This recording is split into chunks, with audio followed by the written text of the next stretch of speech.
ಅವರ ವಯಸ್ಸು 82. ಅವರು ಹೋಗುವಂತಹ ಎಲ್ಲ ಸ್ಥಳಕ್ಕೂ ಅವರ ಹೆಂಡತಿಯ ಕೈಯನ್ನು ಹಿಡಿದುಕೊಂಡು ಹೋಗ್ತಿದ್ರು. ಅವರನ್ನು ನೋಡಿದ ಒಬ್ಬರು, ಯಾಕೆ ನಿಮ್ಮ ಹೆಂಡತಿಯ ದೃಷ್ಟಿ ಯಾವಾಗಲೂ ಬೇರೆ ಕಡೆಗೆ ಇರ್ತದೆ ಎಂದು ಕೇಳಿದರು. ಅದಕ್ಕೆ ಆ ವಯಸ್ಸಾದವರು, ನನ್ನ ಹೆಂಡತಿ ಆಲ್ಝೀಮರ್ ತೊಂದರೆಯಿಂದ ಬಳಲುತ್ತಿದ್ದಾಳೆ ಎಂದರು.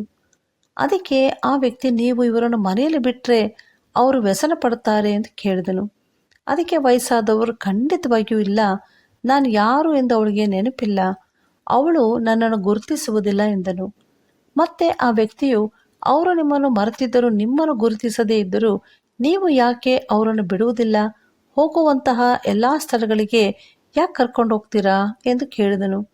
ಅದಕ್ಕೆ ವಯಸ್ಸಾದವರು ಮುಗುಳು ನಗೆಯಿಂದ ನಿಧಾನವಾಗಿ ಅವಳಿಗೆ, ನಾನು ಯಾರು ಎಂದು ಗೊತ್ತಿಲ್ಲ, ಆದರೆ ಅವಳು ಯಾರೆಂದು ನನಗೆ ಗೊತ್ತಿದೆ, ಅವಳು ನನ್ನ ಜೀವನದ ಪ್ರೀತಿಯಾಗಿದ್ದಳು ಎಂದನು. ಇದನ್ನು ಕೇಳಿದ ಆ ವ್ಯಕ್ತಿ ಆಶ್ಚರ್ಯಗೊಂಡನು. ಎಂತಹ ಅದ್ಭುತವಾದ ಪ್ರೀತಿ! ನೀವು ನಿಮ್ಮ ಬಾಳ ಸಂಗಾತಿಯನ್ನು ಹೀಗೆ ಪ್ರೀತಿಸ್ತಾ ಇದ್ದೀರಾ? ಸ್ತ್ರೀಯರೇ, ನೀವು ಕರ್ತನಿಗೆ ಹೇಗೋ ಹಾಗೆಯೇ ನಿಮ್ಮ ನಿಮ್ಮ ಗಂಡಂದರಿಗೆ ಅಧೀನರಾಗಿರಿ. ಪುರುಷರೇ, ಕ್ರಿಸ್ತನು ಸಭೆಯನ್ನು ಪ್ರೀತಿಸಿದ ಪ್ರಕಾರವೇ ನಿಮ್ಮ ಹೆಂಡತಿಯನ್ನು ಪ್ರೀತಿಸಿರಿ ಎಂದು ಬೈಬಲ್ ಹೇಳುತ್ತದೆ. ಈ ವಚನದಲ್ಲಿ ನೀವು ಕರ್ತನಿಗೆ ಹೇಗೋ ಎನ್ನುವುದನ್ನು ಮರೆತು ಬಿಡ್ತೀರಾ. ಈ ಮಾತುಗಳ ಅರ್ಥವೇನೆಂದರೆ, ನಾವು ಮೊದಲನೇದಾಗಿ ದೇವರನ್ನು ಪ್ರೀತಿಸಬೇಕು, ನಂತರ ಹಾಗೆಯೇ ಸಂಗಾತಿಯನ್ನು ಪ್ರೀತಿಸಬೇಕು.